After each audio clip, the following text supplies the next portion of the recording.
Buliro, and we're here with Our Youth Matters Kids Talk. Today I have the pleasure of interviewing Mayor Jacques Gilbert.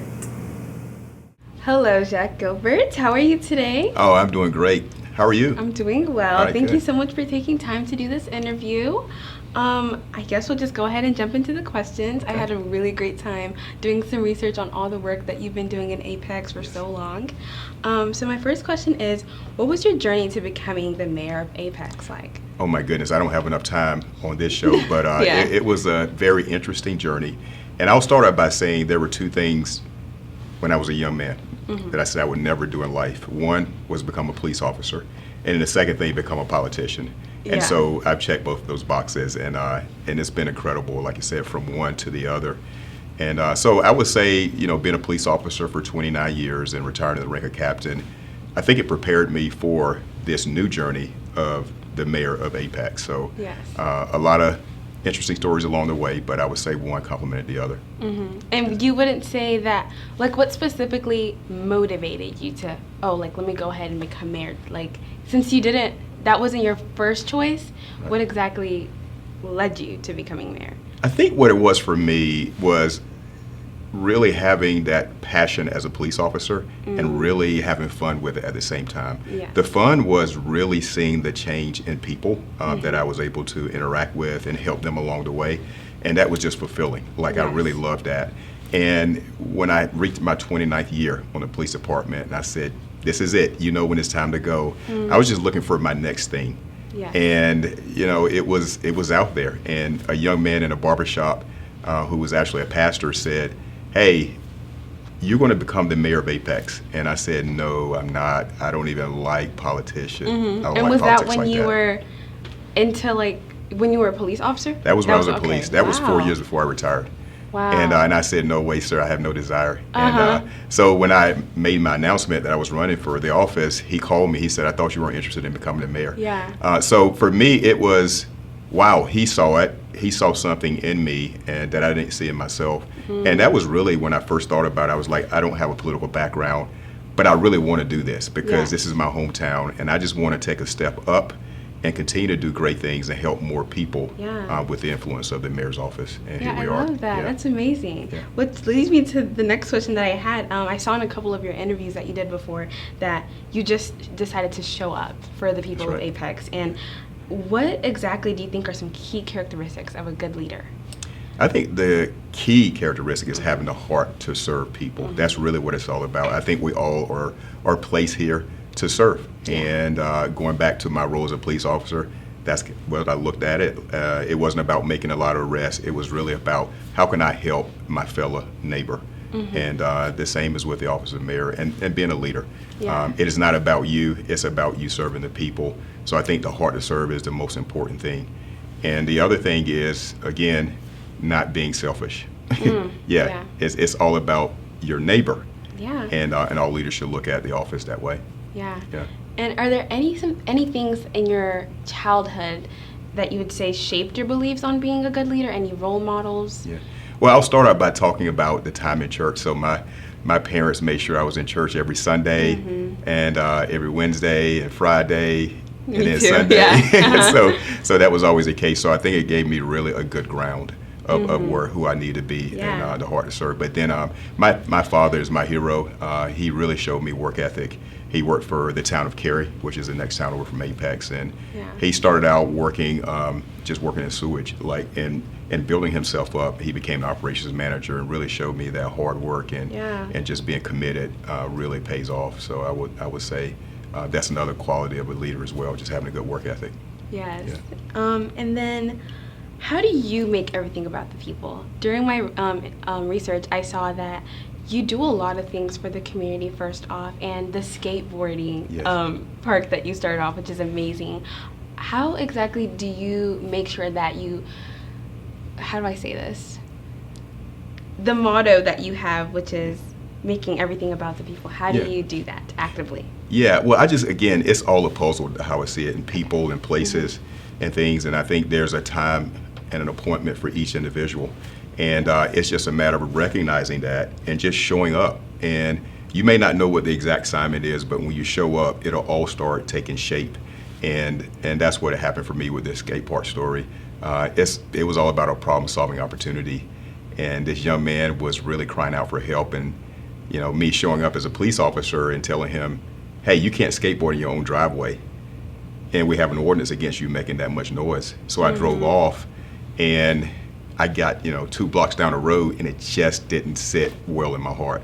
So you have to really recognize those moments and be intentional and saying, okay, there's something more to this. So I returned back to his house, and that's when things just started really taking shape and form. Yeah. So and saying, hey, we're going to work this out together. That's amazing. And that's how it works. It's just really being there, showing up, and just follow. Yeah. Now, what are some more lessons that you've learned while being the mayor? I know there was a lot of things that led up to you finding this passion, but what are some key things you've learned during this walk? I'll start out by saying that some of the people don't have the same drive and heart that you have that are also in the office of politics, and you have to continue to make it about the people even when others are not, because you're there for a reason. You're the light. So I just try to keep my head focused to where I'll say God has called me to do in the office, and not what other people are doing, because there's so many distractions. There's so many naysayers. There's so many people saying, hey, this is what you should do. But, you're in the seat, so you have to make that call and live with the decisions you make. Yeah. And that's really a strong thing to do, and it's something that you really have to stay focused and not waver from. Yeah. Yeah. And what do you think about, your next steps as mayor? Are you looking towards any projects, anything with the youth, things of that nature? Yeah, I've always had a strong passion of working with youth. Yeah. And in my 29 years as a police officer, I spent 7 years of that as a school resource officer at Apex High School. And that's really when it was like, man, I love working with young people. And again, just seeing, our next generation, it's all up to them. And what better way is to try to do your best to prepare the next gen, but also working with them and listening to them. That's really what it's all about, listening to others and saying, hey, this is what they're sharing with us. Yeah. We don't know everything. We need to listen to the next gen, because they're going to be in control one day. So I want to be a part of making sure they're prepared. Yeah. And also diversity in Apex. I've seen you've done a lot with that, making sure that you're including everybody, but just making sure it's also respectful. So what are some key things about diversity that you've learned throughout this journey? Sure. Well, I just know for Apex, again, it's my hometown. I love it. The downtown is really we call it the crown jewel. It draws a lot of people in.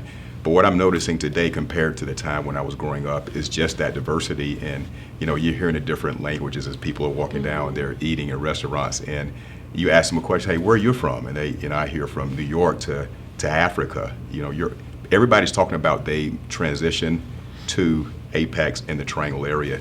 So I think that's key for us, because I think it makes us a stronger community. Yes. I always use the phrase, there's nothing we can't accomplish when we work together. Yeah. And it takes different backgrounds, different perspectives, different views to bring us all together, to make sure that we're doing the right thing for our community members. So that's going to continue to be a priority for me and our administration and what we're doing here. And it's really working. We have a DEI department now, and that's really helping us out to look at policies and making sure that we're being inclusive and a welcoming community for all. Definitely. Yeah. And, okay, sorry, this last question just slipped my head. What would you say for youth, especially kids at our Youth Matters, that have an initiative to lead? What is a good word of advice or encouragement that you would give them, especially today in our generation? There's so much just things going on, and just regular careers and ones that make impacts, like being a mayor of Apex, are not as, I would say, encouraged, or some kids may stray from it because it's more like, oh, I want to be a TikToker, I want to be a YouTuber, but these things really matter. So what would be a word of encouragement or advice for them? My word of encouragement is to do what you are called to do, and don't worry about what everyone else is saying. And there were people who told me when I decided I was going to run for mayor, these were political experts who said, it won't work, you won't get elected, the person you're running against will crush you. And it was the opposite. So you never can listen to other people. I mean, it's good to take advice, it's good to listen, but don't take that for what it's worth, completely. You have to make decisions and do it your own. But here's what I always say too: just show up. Yeah. Just show up and do it. You know, there are a lot of people who are, you know, just like that courage is not there. But you don't have to try to figure everything out. Just show up and things will start coming into focus. And that's my advice. Yeah. And we're waiting on you. Like, we're waiting on the next generation to step into these roles. And they will do a good job. Yeah. I claim that, yes. Yes. Well, thank you so much for your time today. Yes. Those were all of my questions. Sure. It was so nice to meet you. Yeah, likewise. And I can't wait to see what you're going to continue to do as mayor of Apex and for our youth here in North Carolina. All right. Keep doing a good job. Thank you so much. Thank you. All right. Thank you so much for tuning in. I was your host, CeCe Buliro, and hope to see you again on Our Youth Matters Kids Talk.